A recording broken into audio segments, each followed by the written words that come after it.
कहानी की शुरुआत में हमें एक औरत को दिखाया जाता है जिसे म्यूटेंट के लीडर हेड ने न्यू मेक्सिको के डेजर्ट में एक गुफा में छुपा के रखा हुआ होता है क्योंकि वो उस औरत से म्यूटेंट बेबी चाहता था। लेकिन आज वो औरत जब म्यूटेंट बेबी को जन्म देती है तो वो मरा हुआ होता है, इसीलिए पापा म्यूटेंट उस औरत को मार डालता है। इसके बाद बताया जाता है कि एक अमेरिकन फैमिली ने मेक्सिको के डेजर्ट में रॉन्ग टर्न यानी कि गलत मोड़ ले लिया और सेक्टर 16 की एक मिलिट्री एरिया में चले गए थे, जहाँ पर सुबह होने से पहले उनकी फैमिली के आधे से ज्यादा लोगों का मर्डर हो चुका था, जिसे हमने मूवी के पार्ट 1 में देखा था। इसके बाद में मिलिट्री ने वहां पर सर्च ऑपरेशन किया लेकिन वहां उनको कुछ भी नहीं मिला, इसलिए मिलिट्री ने यहाँ पर मॉनिटरिंग सिस्टम इंस्टॉल करने के लिए टीम भेजी थी जिसमें कर्नल ब्रेंडिंग और 3 साइंटिस्ट शामिल थे। इसके बाद 2 साइंटिस्ट विल्सन और वाहन को हमें दिखाया जाता है जो न्यू मेक्सिको के डेजर्ट में मॉनिटरिंग सिस्टम इंस्टॉल करने के लिए आए थे। इसी बीच इनके सिस्टम के जंक्शन में कुछ खराबी आ जाती है, इसलिए आहान वहाँ चेक करने के लिए जाता है, जिसे पता चलता है कि वहाँ सिस्टम एक चूहे की वजह से शॉर्ट सर्किट हो गया है। इसे देख विल्सन यहाँ इक्विपमेंट लाने के लिए एक बैकअप बुलाता है। तभी फॉरेस्ट को खोजते हुए कर्नल वहां पर आ जाता है। तब विल्सन बताता है कि फॉरेस्टर इंफ्रारेड सेंसर को सेट करने के लिए माउंटेन के टॉप पर गया है। इसके बाद कर्नल भी पहाड़ों की तरफ निकल जाता है। इसके बाद फॉरेस्टर को दिखाया जाता है जो कि सेंसर को चेक करने के लिए रेडियो पर विल्सन से बात कर रहा होता है, लेकिन सिग्नल वीक यानी कि कमजोर होने की वजह से उसे कुछ भी रिप्लाई नहीं मिलता। इसके बाद वो आहान से कांटेक्ट करने की कोशिश करता है। फिर हमें पता चलता है कि किसी ने बहुत बेरहमी से आहान का मर्डर कर दिया है, जो किसी और का नहीं बल्कि वहाँ रहने वाले म्यूटेंट का काम होता है।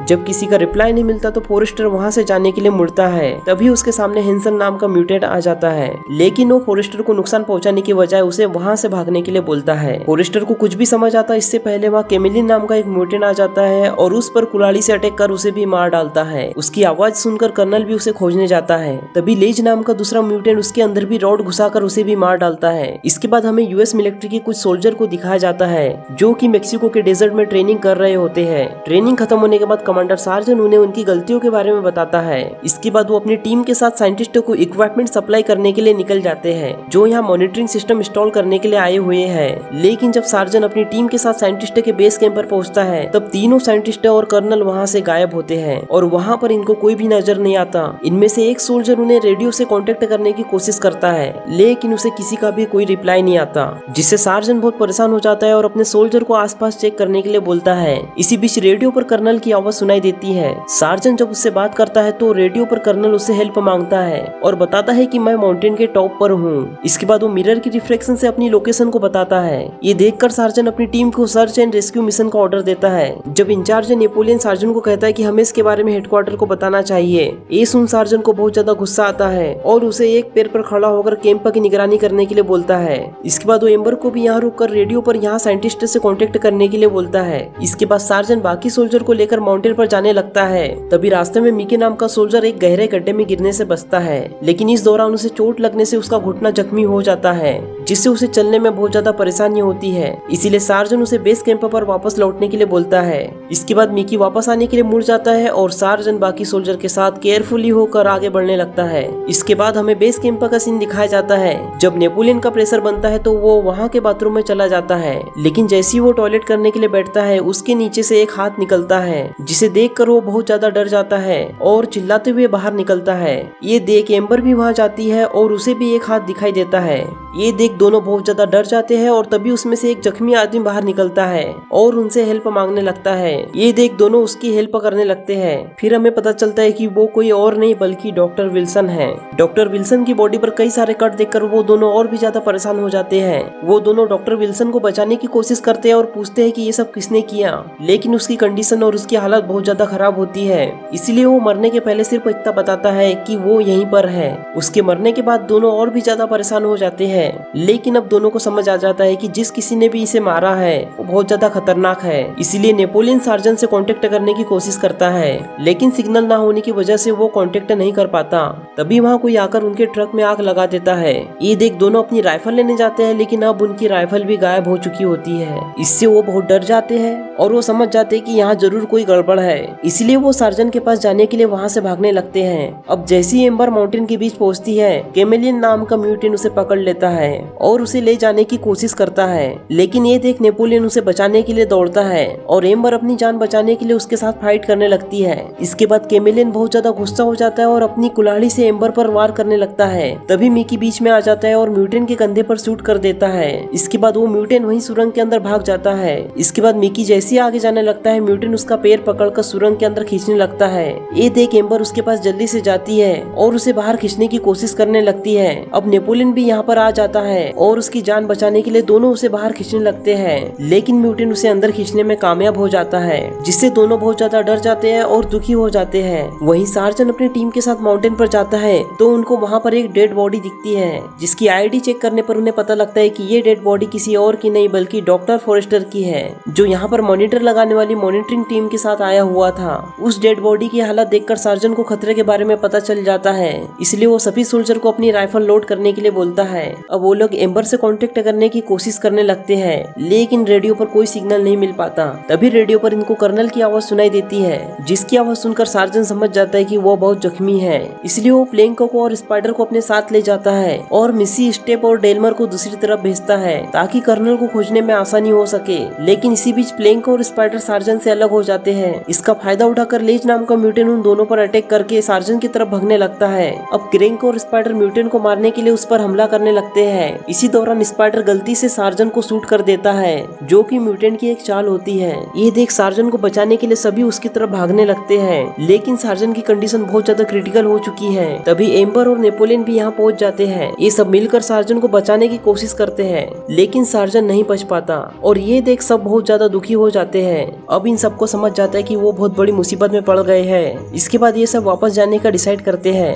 और सार्जन की डेड बॉडी लेकर वापस जाने लगते हैं, लेकिन उनके सामने एक डेड एंड होता है। ये लोग रस्सी की मदद से नीचे जाने का डिसाइड करते हैं। सबसे पहले ये लोग सार्जन की बॉडी को स्पाइडर के साथ बांधकर नीचे भेजने लगते हैं। स्पाइडर नीचे लटका हुआ होता है और सोल्जर रस्सी पकड़े हुए होते हैं, और तभी अचानक से रस्सी टूट जाती है और स्पाइडर भी सार्जन के साथ नीचे गिर जाता है और उन दोनों की मौत हो जाती है। ये देख सभी और भी ज्यादा परेशान हो जाते हैं। तभी डेलवर देखता है कि रस्सी टूटी नहीं बल्कि किसी ने जानबूझकर काटी है। इसी बीच इनके पास की बची हुई रस्सी गायब हो जाती है और इसी वजह से इनकी परेशानी और भी ज्यादा बढ़ जाती है। इसके बाद वो पैदल ही किसी तरह से नीचे जाने लगते हैं। यहाँ से कुछ दूर नीचे जाने पर उन्हें कर्नल जख्मी हालत में दिखाई देता है। जब वो उनकी हेल्प करने के लिए जाते हैं तभी पीछे से आवाज सुनाई देती है, इसलिए सभी लोग अलर्ट हो जाते हैं। ये सब कर्नल से यहाँ से बाहर निकलने का रास्ता पूछते हैं। तब कर्नल कहता है कि यहाँ से निकलने के लिए तुमको माइनिंग वाली गुफा से होकर जाना होगा, लेकिन वो सभी म्यूटेंट उसी गुफा के अंदर रहते हैं। वो लेडीज को अपने ब्रीडिंग के लिए रख लेंगे और तुम सबको मार देंगे।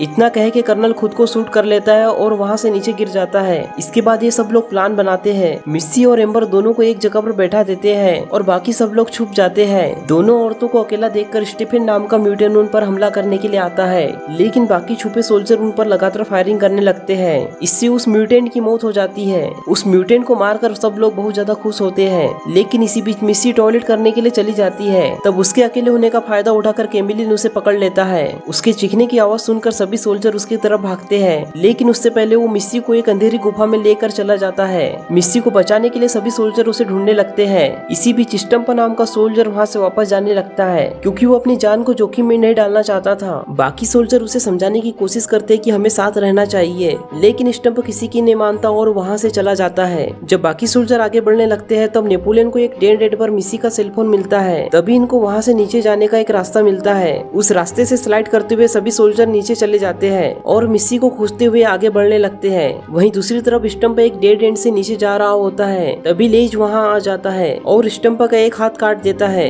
इससे वो खुद को संभाल नहीं पाता और नीचे गिरने की वजह से उसकी भी मौत हो जाती है। इसकी दूसरी तरफ बाकी सोल्जर मिस्सी को गुफा में ढूंढने लगते हैं। इस दौरान एम्बर अपनी पॉकेट में एक बुलेट रख लेती है, क्योंकि वो लास्ट में म्यूटेंट के हाथ से मरने की बजाय सुसाइड करना पसंद करेंगी। नेपोलियन उसे समझाने की कोशिश करता है कि कुछ नहीं होगा और हम सब यहाँ से सेफ बाहर निकलेंगे। तभी एम्बर वहाँ से नीचे गिर जाती है। तभी नेपोलियन उसे बचाने जाता है और नेपोलियन भी नीचे गिर जाता है। दोनों को ज्यादा चोटें तो नहीं आती, लेकिन वो क्रेंक और डेलमर से अलग हो जाते हैं। अब क्रेंक और डेलमर भी वहाँ तक पहुँचने का रास्ता ढूंढने लगते हैं। तभी इन्हें दूसरी तरफ नीचे की तरफ गया हुआ एक रास्ता दिखाई देता है। सबसे पहले क्रेंक का जंप लगाकर वहाँ तक पहुँचने की कोशिश करता है, लेकिन वो वहीं नीचे लटक जाता है। ये देख डेलमर वहाँ जाता है और क्रेंक को जल्दी से ऊपर खींचने लगता है और क्रेंक को बचा लेता है। इसके बाद दोनों उस बीम से होते हुए नीचे जाते हैं। वहीं केमेलियन मिस्सी को लेकर एक गुफा में पहुँचता है। वहाँ पर वो मिस्सी को हरास करने लगता है और किस करने के लिए मिस्सी के मुंह में अपनी जीभ डाल देता है। इसी दौरान मिस्सी उसकी जीभ को काट देती है और वहाँ से जल्दी से बाहर निकलने के लिए दौड़ती है, लेकिन हेड जब वहाँ आकर मिस्सी को जख्मी कर देता है। केमेलियन को वहाँ से भगाने के बाद मिस्सी को प्रेग्नेंट करने के लिए उसका रेप करने लगता है। तब क्रेंक का डेलमर, नेपोलियन और एम्बर उसकी आवाज सुन लेते हैं और उसे खोजने लगते हैं। तभी एम्बर और नेपोलियन को स्टंप की टोपी और उसका कटा हुआ सिर दिखाई देता है, जिससे वो दोनों डर जाते हैं। इसी बीच कैमिलियन वहाँ पर आ जाता है और नेपोलियन उस पर फायरिंग करने चालू कर देता है, लेकिन नेपोलियन की बुलेट खत्म हो जाती है। इसका फायदा उठाकर वो उन पर अटैक कर देता है और एम्बर को यहाँ से ले जाने की कोशिश करता है। तब एम्बर अपनी जान बचाने के लिए उसके साथ फाइट करने लगती है। इसी दौरान नेपोलियन उस पर बड़ा सा पत्थर लेकर अटैक कर देता है और उसका सर कुचलकर उसे बुरी तरह से मार देता है। तब स्नीपर नाम का एक अंधा म्यूटेंट वहाँ पर आ जाता है। ये देखकर एम्बर और नेपोलियन उससे छुपने लगते हैं। इसी दौरान दोनों एक सीक्रेट रूम के अंदर चले जाते हैं। वहाँ पर उनका सामना हेंसल से हो जाता है, जो कि एक अच्छे दिल का म्यूटेंट होता है। वो उन दोनों को समझाता है कि वो यहाँ पर सेफ है। कुछ देर बाद क्रेंक और डेल्मर भी वहाँ पर पहुँच जाते हैं। तब स्नीपर वहाँ पर उनकी आवाज सुनकर फायरिंग चालू कर देता है। तभी डेल्मर को बुलेट लगने की वजह से वह जख्मी हो जाता है। तब क्रेंक भी स्नीपर पर फायरिंग करके उसे मार देता है। इसके बाद नेपोलियन भी उन दोनों को एक सीक्रेट रूम में बुला लेता है और हेंसल के बारे में बताता है।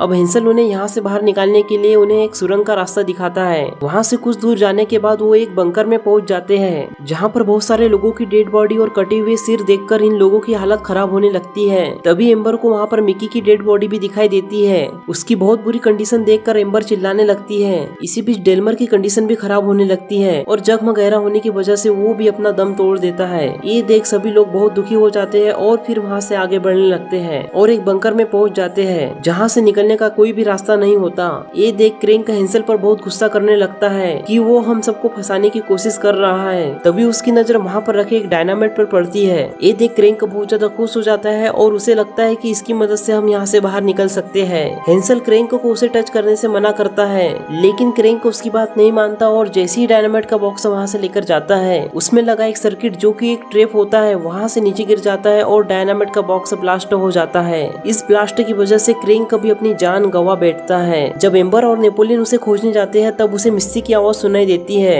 इसके बाद वो दोनों मिस्सी की आवाज को फॉलो करते हुए आगे बढ़ने लगते हैं। तभी वहाँ छुपा हुआ लेज उन दोनों पर अटैक कर देता है, लेकिन नेपोलियन उसे खंजर से जख्मी कर देता है। इसके बाद मिस्सी उसे राइफल से फायर करके उसे मार देती है। फिर दोनों जब यहाँ से जाते हैं तो इनको मिस्सी मिल जाती है, जिसे हेड्स ने बंदी बनाकर रखा था। मिस्सी को बचाने के लिए एम्बर एक ट्रैप बनाती है। वो नेपोलियन से मिस्सी का फोन लेकर उसमें एक रिकॉर्डिंग चला देती है, जिसे सुनकर हेड्स को लगता है कि बाहर कोई है, इसलिए वहाँ उसे खोजने के लिए जाता है। तब ये दोनों मिलकर मिस्सी को आजाद कर देते हैं, लेकिन तभी वो हेडफोन तक पहुँच जाता है। तब उसे समझ आता है कि किसी ने उसके साथ चीट किया है। जब एम्बर और नेपोलियन मिस्सी को लेकर वहाँ से जाने वाले होते हैं, तब हेड्स वहाँ पर आ जाता है और इन पर अटैक करने लगता है और मिस्सी को मारने लगता है। तब एम्बर अपनी आखिरी बुलेट का यूज करती है और हेड्स को शूट कर देती है। इससे वो थोड़ा सा जख्मी हो जाता है और गुस्से में आकर एम्बर का गला पकड़ लेता है। तब नेपोलियन एक लोहे की रॉड लेकर उसके आर पार कर देता है, जिससे वो बेहोश होकर नीचे गिर जाता है। इसके बाद मिस्सी उस पर अपना गुस्सा निकालने लगती है। तभी वो होश में आ जाता है और उसका पैर पकड़ लेता है। तभी नेपोलियन उसे कुल्हाड़ी मार देता है और दोनों मिलकर मिस्सी को छुड़ा लेते हैं। इसके बाद मिस्सी एक हथौड़ा लेकर उसके प्राइवेट पार्ट पर वार करने लगती है और नेपोलियन उसके मुंह में राइफल घुसा के उसे मार देता है। इसके बाद तीनों यहाँ से बाहर निकल जाते हैं और इसके बाद हमें बताया जाता है कि जितने भी सोल्जर यहाँ पर मारे गए हैं, उनकी फैमिली को इसके बारे में कुछ नहीं बताया गया। फिर दिखाया जाता है कि तीनों वहाँ से जा रहे होते हैं।